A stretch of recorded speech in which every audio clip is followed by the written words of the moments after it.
Assalamualaikum warahmatullahi wabarakatuh. Bismillahirrahmanirrahim. Alhamdulillahi hamdan katsiran tayyiban mubarakan fihi kama yanbaghi li jalali wajhika wa li 'azimi sultanik. Allahumma salli ala sayyidina Muhammadin abdika wa rasulika nabiyil ummi wa ala alihi wa sahbihi wa sallim. Na'udzu bikalimatillahi tammati min syarri ma khalaq. Bismillahilladzi la yadurru ma'a ismihi syai'un fil ardi wa la fis sama' wa huwas samiul alim. Allahumma adfa'na al-waba wal ghala wal riba waz zina wal mihan was su'al fitan ma zahara minha wa ma batan an baladina hadza khassatan wa an sa'iril biladil muslimina 'amatan ya rabbal alamin. Nawaitu ta'alluma wa ta'lim wa tazakkura wa tazkir wa naf'a wal intifa' wal ifadah wal istifadah wal hasa ala tamassuki bi kitabillah wa sunnati rasulih wa du'a ilal huda wa dalalah alal khair ibtigha'a wajhillah wa mardatihi wa qurbihi wa thawabihi lillahi ta'ala. Yang dihormati para pegawai dan para sukarelawan Masjid Negeri Sultan Ahmad I Kuantan, seterusnya tuan-tuan guru, para alim ulama, para habaib, muslimin muslimat, hadirin hadirat, tuan-tuan puan-puan, mudah-mudahan dirahmati Allah sekalian. InsyaAllah pada kesempatan malam ini kita akan membicarakan satu tajuk moga-moga bermanfaat, iaitu mendulang pahala di musim hujan. Sebelum kita membahaskan tajuk ini, pihak Masjid Negeri Sultan Ahmad I merakamkan penghargaan kepada tim penyelidikan dari Institut Islam Hadari Universiti Kebangsaan Malaysia yang diketuai oleh pengarahnya Profesor Dr. Fariza Mat Syam dan juga pasukannya Profesor Dr. Khairul Anwar Mastur, Profesor Madya Datuk Dr. Muhammad Izzah Arif Muhammad Kasim, Prof Madya Dr. Muhammad Al-Adib Samuri, yang telah berjaya membuat kajian impak pelaksanaan SOP dan penjarakan sosial dalam amalan solat berjemaah di masjid kepada masyarakat Islam, khusus di negeri Pahang Darul Makmur. Mereka telah membentangkan kepada pihak kita tengah hari tadi, dan finding ataupun dapatan daripada kajian itu ada beberapa perkara yang menyebab kita rasa suka menengok kepada dapatan-dapatan itu. Antaranya adalah, ni kajian dia orang, 74% daripada masyarakat Islam di negeri Pahang Darul Makmur berfikiran terbuka dalam menerima fatwa berkaitan SOP solat berjemaah, 74%. Dan 90% daripada masyarakat Islam di Pahang begitu rindu untuk berjemaah di masjid.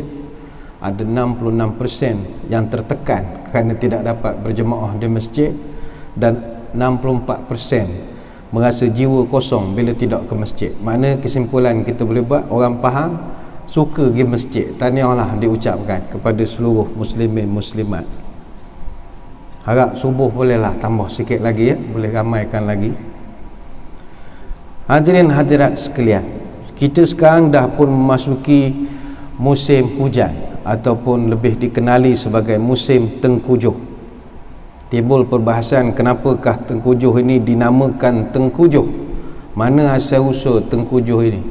Kata orang tua, tengkujuh ini asal dari nama bintang, bintang tujuh beradik, yang mana bintang tujuh beradik ini, atau orang putih panggil Seven Sisters, kalau sains dia panggil kod M45, yang mana bintang tujuh beradik ini dia akan keluar di dada langit, terutamanya pada awal malam, dengan kedudukan antara 30 hingga 45 darjah. Jadi bintang itu dia berada dalam kedudukan selari tersusun dengan kedudukan menegak dan juga rapat antara satu sama lain. Dan kedudukan bintang tujuh beradik ni dinamakan sebagai tengkujuh. Ini cerita orang tua-tua lah. Seperti yang kita maklum, Jabatan Meteorologi Malaysia ataupun Met Malaysia telah mengeluarkan amaran cuaca buruk pada tahap jingga, dengan hujan lebat dijangka berterusan di beberapa buah daerah, khususnya di pantai timur, di Kelantan, Terengganu dan Pahang. Asalnya dia amaran cuaca waspada saja, kuning, Tapi kini dah dinaikkan kepada amaran cuaca buruk ataupun jingga. Bila berlaku demikian, ramailah orang yang mengeluh, bahkan ada yang mencela kerana alasan yang pelbagai. Ada yang mengeluh, aduh katanya, pah hujan, letih begini katanya, pah hujan. Yang game main golf sama juga marah, pah hujan tiap-tiap hari, bila nak muka golf dah kita ni. Orang naik motor pun mengeluh, tak daya naik kereta hari-hari, pejabat jam jalan banyak bertebuk lubang, susah betul lah tak naik motor. Dia beletih seorang dia, pompang. Nabi SAW menasihatkan kita jangan suka menjadikan makhluk yang tidak dapat buat apa-apa sebagai kambing hitam, khususnya bila kita tak dapat sesuatu yang kita sukai. Contohnya Nabi SAW, dia larang kita cela masa. Kan orang suka Allah cepatnya masa berjalan, benda nak jadi sejam dah gitu, dia cela waktu. Ada yang mencela angin, sejuk sangat misalnya, dia kata sejuk pula malam ni, dan tengah panas pula. Sentiasa mencela makhluk yang tidak boleh membela diri. Itu Nabi tidak benarkan. Dalam satu hadis qudsi daripada Abu Hurairah, qala Allah Ta'ala yu'dhini ibnu Adam yasubbu dahra wa ana dahru biyadil amru uqallibul laila wan nahari. Allah Ta'ala sebut dalam hadis qudsi, manusia menyakitkan hati aku, kata Allah. Dia caci maki masa ataupun waktu, padahal akulah pemilik dan pengatur masa. Akulah yang mengatur malam dan siang silih berganti. Hadis Bukhari Muslim. Sebab itu Allah Ta'ala dia pantang orang maki benda hak tak boleh nak membela diri, maki masa, sedangkan yang mencipta masa adalah Allah. Sama juga angin, sejuk ataupun panas. Kata Ka'ab bin Malik, Nabi berpesan, la tasubbur riyah, jangan kamu caci maki angin, tak kira dia panas ataupun sejuk. Hadis riwayat At-Tirmizi. Maka begitulah juga hujan. Hujan ini kata Imam Asy-Syafi'i, dia jundullah, tentera Allah. Dia tak akan turun suka-suka hati dia, melainkan dia diarahkan. Dia pun tak nak turun, tapi kerana dia taat pada perintah Allah, maka dia turun. Tapi seperti biasa orang kita, dia anggap hujan ini benda yang menyusahkan. Lalu ramailah orang buat amalan-amalan pelik nak alih hujan dengan amalan yang macam-macam. Ada yang kata kalau tak nak hujan ni, biasa orang buat kenduri kendara lah, buat bewah. Dia kata kalau nak ngelak hujan, awak gadai batu giling. La ilaha illallah, gadai batu giling. Siapa dia nak gadai batu giling? Ada yang kata tabur garam dengan cili kering. Ada yang kata bakar kemenyan, boleh lari hujan itu. Ada yang kata tegakkan penyapu lidi. Penyapu lidi tu tegakkan, penyapu tuala ke atas, seolah-olah kita sapu hujan tuala kelai. Ada kalau orang kahwin, dia baling baju pengantin atas bumbung rumah. Ada juga orang ajak lempar seluar dalam atas bumbung. Macam-macam pesen lah. Dan dah jadi perniagaan pun sekarang. Ada setengah orang Allah kurnia dia kelebihan, bila dia tahu kita ada nak buat function rasmi, function yang ada majlis berangkat orang besar-besar, dia datang, dia kata, ustaz, kami boleh tawarkan khidmat elok hujan, bayar 5,000 deposit, kalau hujan pulang balik, tapi kalau tak hujan mana kita bagi ke kami lah, kata dia. Jadi perniagaan pula sekarang. Jadi malam ni kita nak melihat bagaimanakah musim hujan yang kita sedang hadapi sekarang ini adalah lubuk amalan kita. Bagaimana nak mendulang dan mencari pahala pada musim hujan. Sebab itu puji-pujian kita panjatkan ke hadirat Allah, kerana Allah kurniakan kepada kita satu kurniaan, iaitu hujan yang diturunkan melalui kumpulan-kumpulan awan. Dalam Quran Allah Ta'ala menyebutkan, wa anzalna minal musirati ma'an sajjaja, dan kami turunkan dari awan air yang mencurah-curah. Surah An-Naba ayat yang ke-14. Dalam ayat yang lain, fatarul wadqa yakhruju min khilalih, maka kelihatanlah oleh kamu hujan keluar daripada celah-celahnya, iaitu celah-celah awan. Surah An-Nur ayat 43. Hujan ni bagi kita biasa, tapi dalam Quran berulang kali diulang oleh Allah sebagai Tuhan nak menunjukkan kebesaran dia. Sebagai contoh, salah satu fungsi hujan, dia menghidupkan benda mati. Tanah mati, pokok-pokok yang mati boleh hidup balik dengan hujan. Allah turunkan hujan pada tanah yang tandus, yang asalnya tidak ada tumbuh sebarang pokok tanaman, tapi selepas habis musim hujan tumbuh tanaman yang indah dan cantik dipandang. Dalam Quran Allah Ta'ala sebutkan, wa min ayatihi annaka taral arda khashi'atan fa idza anzalna 'alaiha al-ma'a ihtazzat wa rabbat innal ladzi ahyaha la muhyil mauta innahu 'ala kulli syai'in qadir. Dan di antara tanda-tanda kekuasaannya adalah kamu lihat bumi yang kering dan gersang, maka bila kami turunkan hujan di atasnya, dia bergerak dan juga subur. Sesungguhnya Tuhanlah yang menghidupkannya, pastilah dia dapat menghidupkan yang mati, dan dia berkuasa atas segala sesuatu. Surah Fussilat ayat 39. Sebab itu kalau kita duduk di kampung, katalah selepas kita musim padi dituai di sawah, kemudian air di sawah ni biasanya dikeringkan, dan kering tu memang kering kontang betul. Tapi tak lama lepas tu, kalau di kampung lah, bila tiba musim kita menanam padi dan padi pun ditanam, air akan dimasukkan semula ke dalam sawah. Dan selepas daripada itu, kita akan tengok ada banyak anak ikan dalam sawah. Soalannya, dari mana datangnya ikan itu? Selama ni dia kering lama tu, sedangkan sebelum tu sawah tu kering kontang. Sebab itu kata orang tua-tua, ini cerita ikan, orang tua-tua ni mana dia mengaji kita tak tahu, pengalaman dia. Bila dah hampir musim kering, induk ikan macam sepat, puyuh, keli, haruan ni, dia akan bertelur di celah-celah pangkai rumpun padi. Ikan jantan pula, dia akan spray sperma dia pada telur-telur itu. Kalau air kering, telur tu akan tersimpan dalam tanah dan dia akan kering bersama sekali dengan tanah. Dan telur ini memang boleh bertahan bertahun-tahun.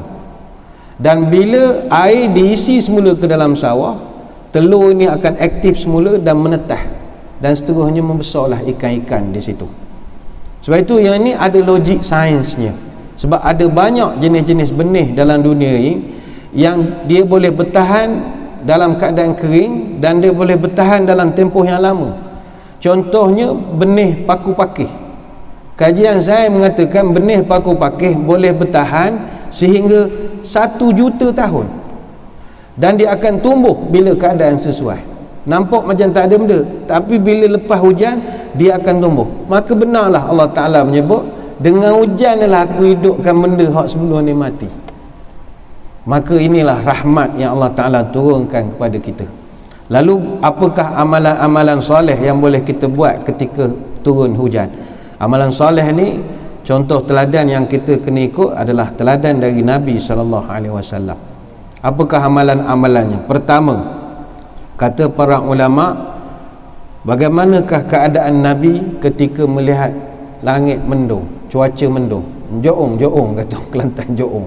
Bila mendung, apakah akan berlaku pada Nabi? Kata para sahabat, ketika mendung saja, sahabat melihat Nabi ni agak khawatir. Asal gelap saja cuaca, nampak Nabi tu khawatir. Sebab Nabi risau, takut-takut datang azab dan kemukaan Allah. Mana dia tidak gembira supaya kita. Kita kalau tengok langit mendung suka, tak payah pergi sekolah, tak payah pergi opeh, macam-macam lah.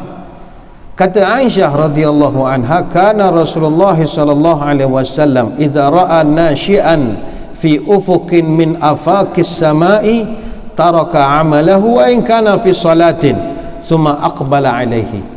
Kata Aisyah, baginda Nabi bila melihat awan yang berkumpul jadi mendung, maka Nabi akan tinggalkan segala aktivitinya meskipun dia tengah sembahyang sunat, kata Aisyah. Dia akan tinggalkan, kemudian dia akan kembali lagi apabila fenomena itu telah selesai. Fa in kashafahu Allahu hamidallah wa in matarat qala Allahumma sayyiban nafi'ah. Ketika mendung sudah bergerak lalu, maka Nabi akan memuji Allah.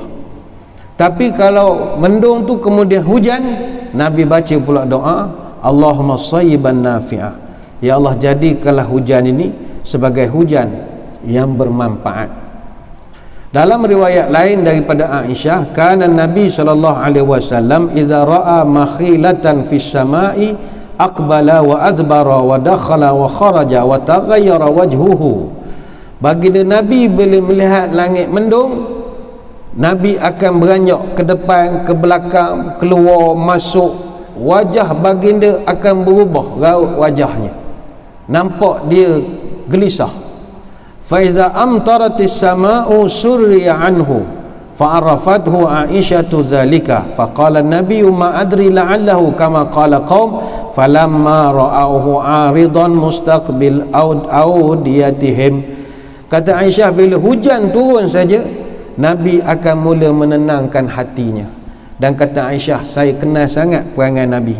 Kemudian Nabi akan mengatakan, aku tidak mengetahui apakah peristiwa ini, seakan-akan inilah yang terjadi pada kaum Ad, sebagaimana Allah berfirman, falamma ra'awhu 'aridan mustaqbila awdiyatihim, maka tatkala mereka melihat azab itu yang berbentuk awan yang menuju ke lembah-lembah mereka.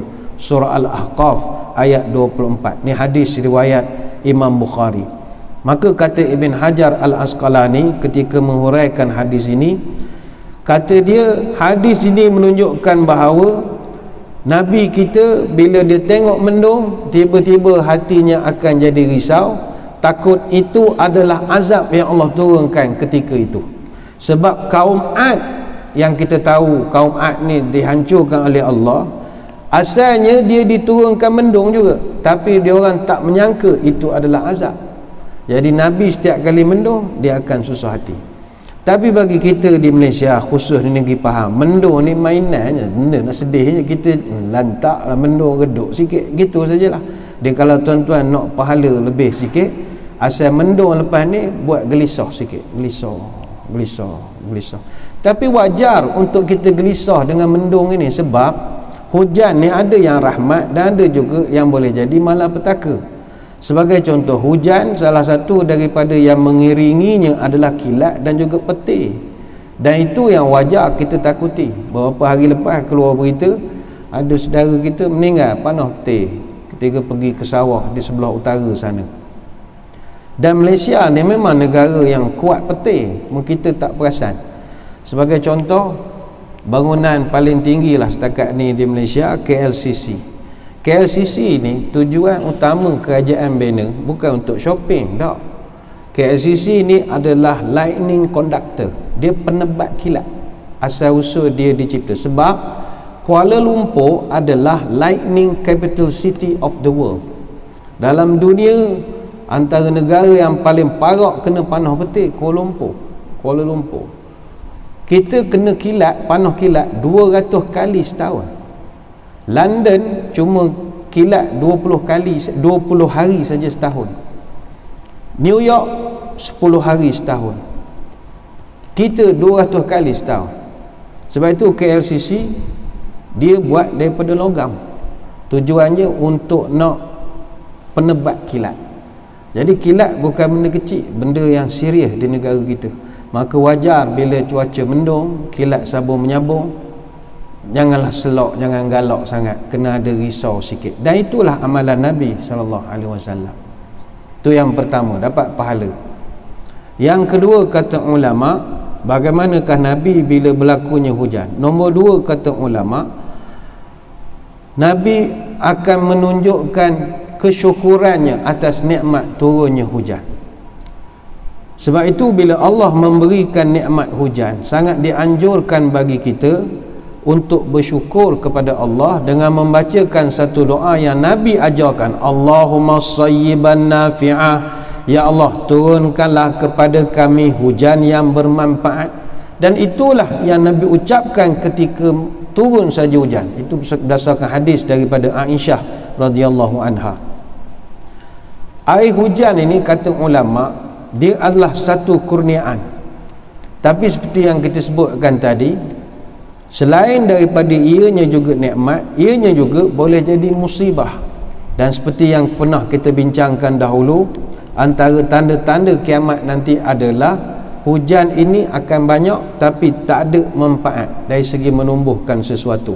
La taqumus sa'ah hatta yumtaran nasu mataran aman wala tumbitul ardu syai'ah. Takkan berlaku kiamat sehinggalah kamu lihat hujan turun dengan banyak tetapi bumi tak dapat manfaat, atau kata ulama tidak menumbuhkan apa-apa pokok pun. Ini hadis dalam Musnad Imam Ahmad. Kata Abu Hurairah, laisatis sanatu bi an la tumtaru walakin as-sanatu an tumtaru wa tumtaru wa la tumbitul ardu syai'ah. Bukanlah kesusahan itu kalau kamu tak diturunkan hujan, tapi kesusahan yang sebenar adalah bila kamu diturunkan hujan dan diturunkan lagi hujan tapi bumi tidak tumbuh apa-apa daripada hujan itu. Ini hadis dalam Sahih Muslim. Maknanya hujan dia tidak lagi bermanfaat, kata para ulama. Baik, itu ada satu kajian yang pernah dibuat dalam buku Water the International Crisis, tulisan Robin Clark. Kata dia, di Bangladesh 2/3 wilayahnya dilanda banjir. Tapi yang peliknya, lepas banjir surut, air sungai Ganga jadi sikit, tapi tanah di sana tetap saja jadi gersang. Di Cherrapunji, Meghalaya, India, yang digelarkan sebagai the wettest place on earth, tempat paling basah sekali di bumi ini, selama musim monsun 13,472 mm curahan hujan menyirami bukitnya yang terletak di kaki gunung Himalaya, tetapi tak memberi manfaat. Kita di Kuantan, rekod cerapan hujan daripada awal November sampai sekarang baru 900 mm. Tapi itu dah kira 3 kali ganda cerapan daripada sepanjang November tahun lepas. Tapi yang peliknya, Cherrapunji masih menderita kekurangan air walaupun hujan hari-hari, tak ada manfaat. Dan ini yang kita tak nak berlaku. Pernah juga berlaku di Kuantan, hujan hari-hari tapi air tak ada. Kan kelakar namanya, hujan hari-hari air tak ada. Sebab bila hujan terlampau banyak, dikhawatiri empangan air itu melempah, ditutupnya air, tak ada air, kan jadi kelakar pula dia orang. Awak ada sungai, hujan, laut, tapi tak ada air. Itu yang dipanggil musibah akhir zaman. Hujan tidak memberi manfaat. Tapi kita bersyukur atas nikmat. Itu yang kedua. Yang ketiga, kata ulama, ketika turunnya hujan, Nabi SAW menunjukkan contoh tidak melepaskan peluang untuk memanjatkan doa ketika hujan. Ini kita dah banyak kali bercerita. Kata Ibn Qudamah dalam Al-Mughni, dianjurkan untuk berdoa ketika hujan, sebagaimana dalam satu riwayat Nabi berpesan, utlubus tijabatud du'ai inda salasin, inda iltiqa'il juyushi wa iqamatis salati wa nuzulil ghaithi. Carilah doa yang mustajab dalam 3 suasana. Pertama, bila bertembung 2 pasukan perang. Yang kedua, ketika semayang nak didirikan. Dan yang ketiga, ketika hujan sedang turun.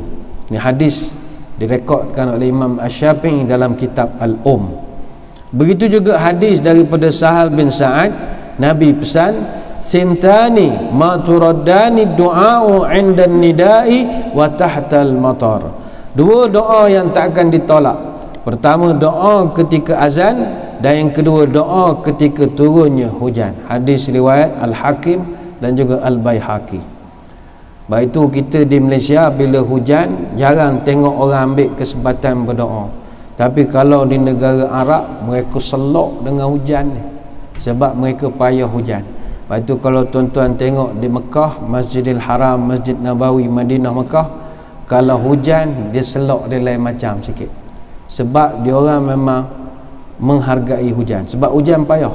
Arab Saudi kalau musim panas bulan Julai, purata suhunya 27 sampai 43 darjah Celsius. Dan hujan adalah antara benda yang sangat payah berlaku. Rata-rata curah hujan tahunan sekitar 100 mm atau hanya sekitar 4 inci saja. Kalau di Riyadh sekitar 4 inci 100 mm je antara bulan Januari sampai bulan Mei. Kalau di Jeddah rata-rata 2.1 inci atau 54 mm antara November sampai Januari.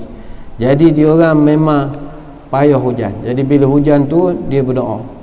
Saya ingat dulu masa ngaji di Mesir dulu, kebetulan periksa semester tu kena bulan puasa. Kebetulan musim sejuk. Jadi bila musim sejuk, tengah-tengah exam, turun hujan. Geng-geng Arab ni termasuk pengawas peperiksaan keluar pada dewan ngambil berkat hujan doa. Tinggal orang Indonesia, Singapura, Malaysia, Thailand, kita tak selok ke hujan. Bila keluar lama pula berdoa. Tak pasal-pasal boleh bincang pula masa periksa. Lulus belaka subjek tu. Mustajab pula doa. Subjek adalah susah, tapi tak niru, bincang je. Kau jawab benda nombor 1. Gitu bukan dia keluar dengan pengawas sekali keluar. Dia orang ambil berkat betul. Ada satu teksi KLIA cerita driver tu. Dia kata, "Ustaz ngaji tanah Arak." Macam mana Ustaz tahan duduk Arak lama-lama? Saya layan Arak 2 minggu pening nak bergaduh je. Apa cerita? Bawa pergi kamera apa semua lah. Dia kata Arak ni tengah naik teksi, hari hujan, dia buka tingkap dia hulur kepala. Oh, suka ambil berkat kata je. Habis basah kata. Dia orang suka. Lepas itu iklan tourism Malaysia kalau di negara Arab, dia tak buat warna-warni, joget-joget pancawarna tu tak ada. Dia iklan dia gambar budak kecil duduk kat padang pasir, pandang ke langit, hujan turun setitik daripada atas jatuh atas muka dia, lepas tu banyak titik tung hujan. Dia kata welcome to Malaysia, marhaba. Suka dengan Arab. Kalau main dengan hujan dia suka, sebab mustajab punya doa. Itu yang ketiga.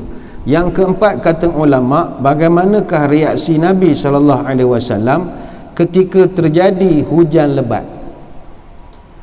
Kata para sahabat, Nabi pada satu ketika pernah minta berdoa kepada Allah supaya diturunkan hujan.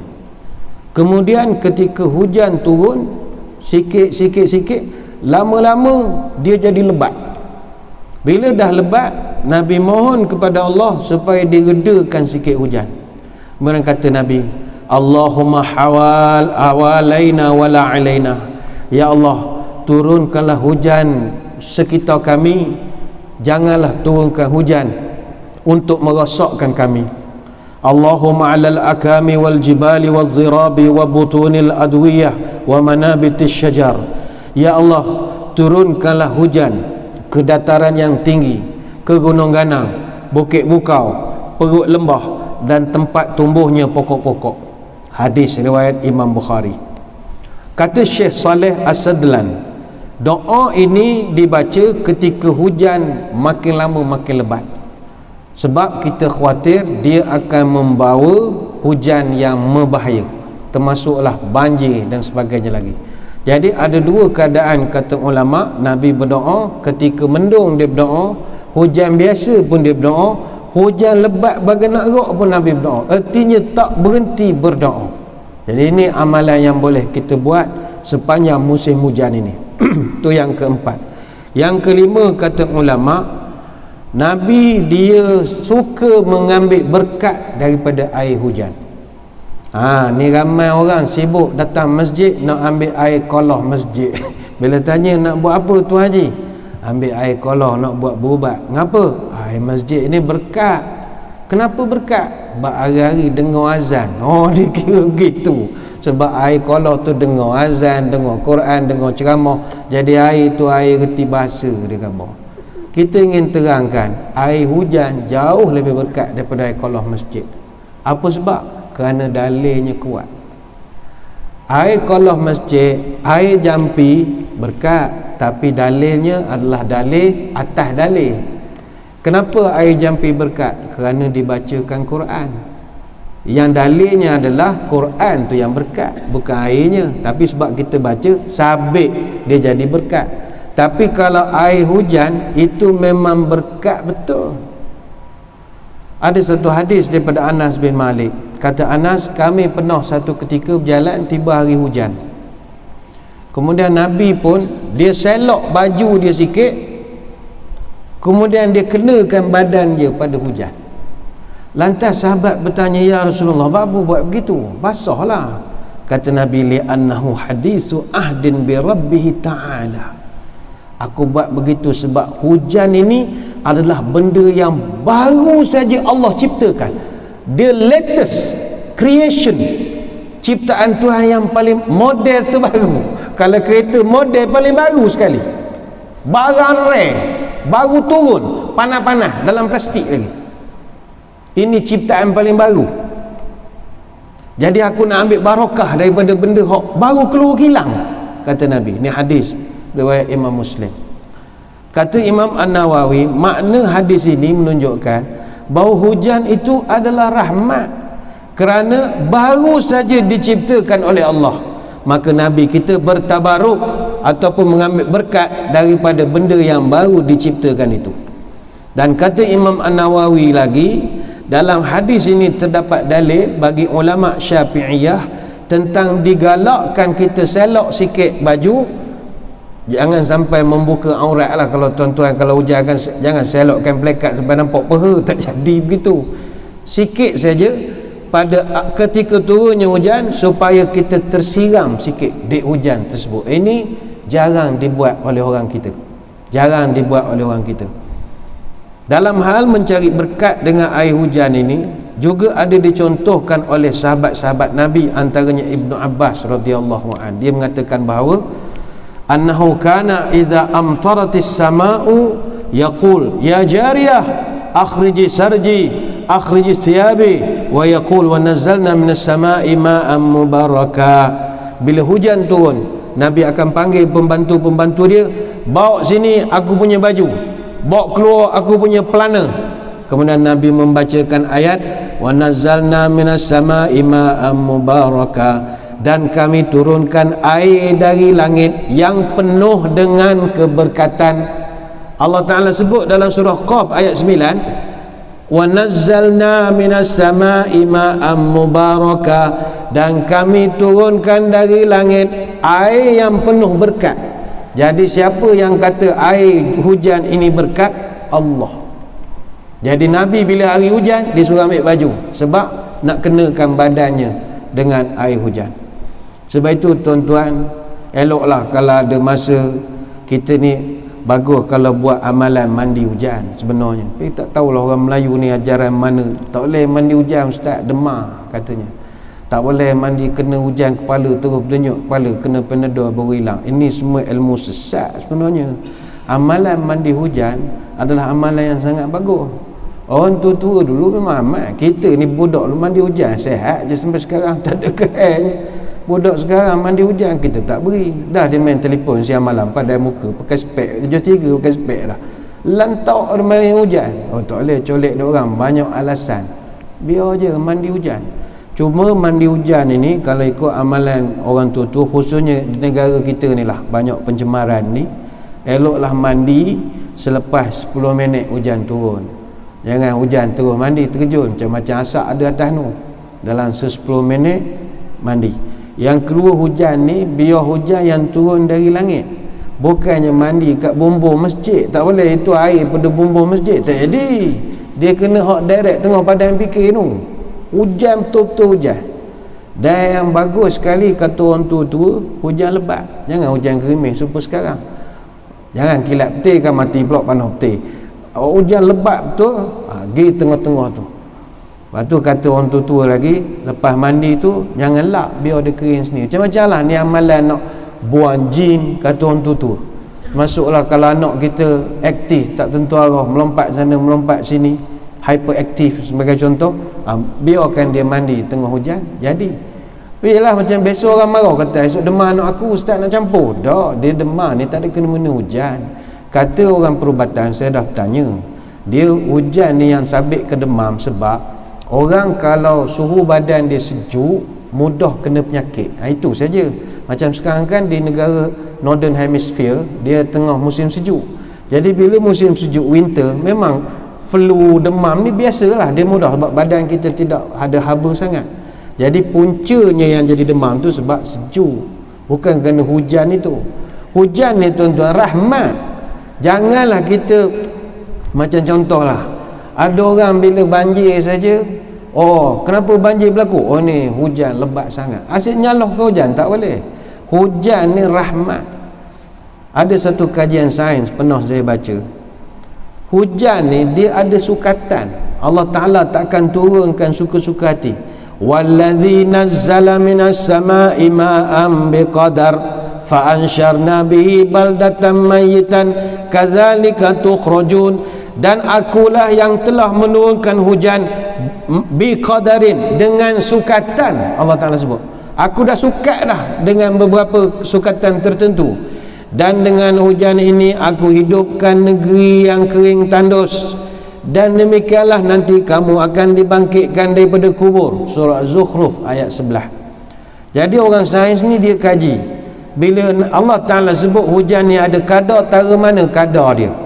Kata mereka setiap saat 16 juta tan air diuapkan daripada bumi.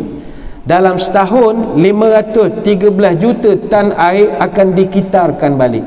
Sebab itu ada negara yang Allah Ta'ala turunkan hujan hari-hari tak pernah banjir. Contoh di Wa'e Alih-Alih. Wa'e Alih-Alih ni the wettest spot on Mother Earth, tempat paling kerak kena hujan dalam dunia, tak pernah banjir sebab dia ada sukatan dia. Hujan ini kita tak boleh salahkan dia punca banjir, sebab ramai orang bila banjir dia menyalahkan benda yang turun dari atas tanpa dia mahu memikir. Mungkin berpunca kesalahan tu duduk di bawah kaki kita. Longkang tak padan dengan jumlah perumahan. Longkang bukan sekangkang ke, sekangkang kucingnya. Rumah berapa ratus rumah ada. Longkang besar itu tak campur sumbat lagi, macam-macam benda dicampur dalam itu. Ini tengah buat water sewage treatment macam-macam sampai ke Pak Mahat, campur dia orang nak rawat balik. Jadi bila longkang tersumbat, orang tak jaga kebersihan, itu yang banjir, bukan sebab hujannya. Hujan rahmat. Ada satu kajian saya pernah baca, altitude minimum hujan 1200 meter daripada atas. Kelajuan normal daripada ketinggian yang sama, biasanya dipanggil velocity, 558 km sejam. Apa saja yang terjun dari ketinggian 1200 meter, kelajuannya boleh mencecah 558 km sejam. Bayangkan begitu dahsyatnya impak satu benda dengan kelajuan 600 km sejam. Kalau langgar tara mana remuk dia. Basically altitude hujan ada yang menjangkau 10,000 meter. Tapi Allah Ta'ala dia telah parachutkan hujan itu cuma tinggal 8 sampai 10 km sejam saja. Walaupun ketinggiannya daripada 10,000 meter, bila dia terjun macam ada slow motion, 8 hingga 10 km. Kalau berdasarkan logik sains, ketinggian 1200, 600 km sejam, pecah cermin kereta kita. Logiknya begitulah. Hujan je pecah semua, bukan pecah cermin, kemik kereta. Tapi tak, Allah slowkan, sengih, pup, kena atas kita, sengih, pup, rahmat dia. Itu pun sumpah dia orang lagi, oh hujan pula dah, hujan pula dah. Kalau ikut geram dia turun, ikut altitude biasa, dia hancur semua motor-motor dia. Tapi Allah rahmat. Selain itu juga, lapisan atmosfera tempat bermulanya hujan, suhunya serendah 40 darjah below zero. Tapi tak pernah air hujan berubah jadi cube ice. Tak pernah. Tempat dia asal tempat sejuk, tapi tak pernah jadi ice. Dia hanya sekadar jadi pure water. Dan pure water takkan beku. Itu prinsipnya. Kenapa ianya semua berlaku? Kerana rahmat Allah. Jadi janganlah kita menyumpah serana kepada hujan, bahkan kita kena banyakkan bersyukur dengan turunnya hujan ini. Itu yang kelima. Yang keenam, kata ulama, dianjurkan kita untuk berwuduk dengan air hujan. Oh, ini bagus pekerjaan ini. Selamat masjid punya kolah dan macam-macam. Ambil air semayang, guna air hujan. Kata Ibn Qudamah dalam kitab Al-Mughni, dianjurkan untuk berwuduk dengan air hujan apabila airnya derah atau hujannya lebat. Dari Yazid bin Hadi diceritakan bahawa Nabi mengatakan, ukhruju bina ila hadzal ladzi ja'alahu Allah tahuran fanatahharu minhu wa nahmadullahu alaihi. Keluarlah kamu bersama kami menuju air ini yang telah dijadikan oleh Allah sebagai alat untuk bersuci. Kemudian bersucilah dengan air tersebut dan pujilah Allah di atas nikmat ini. Ini hadis riwayat Imam Al-Baihaqi dalam Sunan Al-Kubra. Ada juga hadis yang serupa, dan hadis ini hadis sahih. Kana yaqulu idza sa'ala al-wadi ukhruju bina ila hadzal ladzi ja'alahu Allah tahuran fanatahharu bihi. Apabila air mengalir di lembah, maka kata Nabi, keluarlah kamu bersama kami menuju air ini yang telah dijadikan oleh Allah sebagai alat untuk bersuci. Fanatahharu bihi, maka kami pun bersucilah dengan air tersebut. Hadis riwayat Imam Muslim, Abu Daud, Al-Baihaqi dan Imam Ahmad. Jadi sekali-sekala kalau tuan-tuan rajin, ambillah air semayang dengan air hujan. Kalau orang tanya ngapa, Nabi suruh, tapi tidak wajib, sekali-sekala. Sebab ini air berkat, air berkat. Tapi daripada hujan betul, bukan duduk bawah atap mendedak, hujan betul.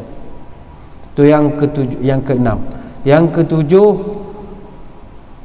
apa lagi kata ulama, berdasarkan amalan Nabi SAW, berdoa selepas turunnya hujan. Daripada Zaid bin Khalid Al-Juhani radhiyallahu an, kata dia, satu ketika mereka solat subuh bersama dengan Nabi dekat dengan Hudaibiyah selepas hujan turun pada waktu malamnya. Tatkala hendak pergi, Nabi pun mengadap jemaah, lalu Nabi bersabda, apakah kamu tahu apa yang telah dikatakan oleh Allah kepada aku? Kerana mereka menjawab, hanya Allah dan Rasulnya sahaja yang lebih mengetahui. Kemudian Nabi bersabda, asbaha min ibadi mu'minun bi wa kafirum fa amma man qala mutirna bi fadlillah wa rahmatih fadzalika mu'minun bi wa kafirun bil kawkabi. Pada pagi hari di antara hamba-Ku ada yang beriman dan ada yang kafir. Siapa yang mengatakan bahawa kita diberi hujan kerana rahmat daripada Allah, maka itulah orang yang beriman pada Aku. Wa amma man qala mutirna binau kaza wa kaza fadzalika kafirun bi mu'minun bil kawkab. Adapun siapa yang mengatakan hujan ini turun disebabkan oleh bintang itu, bintang ini, macam-macam fenomena alam, maka dia telah kufur kepada Aku dan dia lebih percaya kepada bintang-bintang. Jadi kata para ulama, selepas turunnya hujan, macam kita baru lepas sidang, lepas habis hujan ini, kita berdoa kepada Allah, bersyukur atas nikmat hujan dan percaya bahawa hujan itu adalah daripada Allah. Janganlah kita sebut hujan ni kerana pembenihan awan ni, tak payah, kerana Allah. Ini hujan Allah turunkan. Jangan sebut hujan ni sebab itu, sebab ini. Hujan ni berlaku sebab katak panggil. Tak ada kena-mengena dengan katak. Semuanya daripada Allah. Siapa yang sebut itu daripada Allah, maka inilah orang-orang yang beriman, kata Nabi. Sebagai kesimpulannya, hadirin hadirat sekalian, marilah kita memahami dan menyadari bahawa hujan adalah kurniaan daripada Allah Subhanahu wa taala. Dia turun wujud nyata daripada rahmat Allah untuk sekalian hamba-Nya. Wa huwal ladzi yunazzilul ghaitha min ba'di ma qanatu wa yanshur rahmatahu wa huwal waliyyul hamid. Dan Akulah yang menurunkan hujan selepas mereka itu berputus asa, dan Aku turunkan pula rahmat-Ku, dan Akulah yang Maha Pelindung lagi Maha Terpuji. Surah Asy-Syura ayat 28. Maka andai kata kita selepas hari ini ditimpa hujan, percayalah bahawa ianya daripada Allah. Bagi tuan-tuan yang meniaga, mungkin ada yang mengeluh, payahlah hujan gini-gini. Hujan ni kata ulama dalam Quran, Allah Ta'ala sebut hujan ni rezeki. Wa fis sama'i rizqukum wa ma tu'adun, dan di langit terdapat rezeki kamu dan terdapat apa yang dijanjikan pada kamu. Surah Az-Zariyat ayat 22. Maka kalau kita hujan tak dapat buka warung, tak dapat buka gerai, jangan marah, kerana hujan juga adalah rezeki. Rezeki apa? Ustaz, kedai tak boleh buka. Bukan untukmu, untuk orang lain, untuk makhluk-makhluk lain yang selama ini kita tak sempat nak santuni. Berapa orang di kalangan tuan-tuan yang pernah siram pokok-pokok di Bukit Pelindung? Berapa orang? Itu pokok Bukit Pelindung adakah tak perlukan kepada air? Mereka juga makhluk, perlukan kepada air. Siapa nak siram pokok? MPK takkan nak siram Bukit Pelindung. Jabat hutan pun tak tersiram pokok pelindung itu. Biasa siapa nak beri minum? Itu makhluk Allah. Allah beri rezeki manusia air hujannya. Burung-burung yang berterbangan payah dapat rezeki. Dengan hujanlah Allah memberi rezeki pada mereka manusia, buah-buah yang gugur, air-air yang ada, rezeki bukan untuk kita saja tapi seluruh makhluk Allah. Moga-moga musim hujan yang akan kita tempuh selama seminggu dua ini menjadi satu ladang amal kepada kita bersama. Sekadar itu sembang-sembang malam ini, kita mengucapkan ribuan terima kasih di atas kehadiran. Mohon maaf sebarang kekurangan. Moga-moga bertemu pada lain-lain kesempatan. Hari esok subuh kalau ada yang berkesempatan, datanglah berjemaah subuh bersama kami. Kita dah selesai khatam juzuk pertama, sedar ataupun tidak, dan esok kita masuk juz yang kedua, Maqra' yang kedua. Kita target 8 bulan jemaah Masjid Negeri Sultan Ahmad 1 khatam 30 juzuk. 8 bulan semayang berjemaah di Masjid Negeri Sultan Ahmad 1 semayang subuh saja.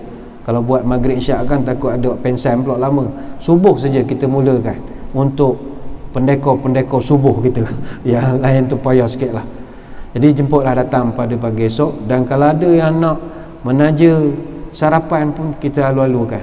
Jemaah subuh tak seramai maghrib, jadi tak susah hati sangat.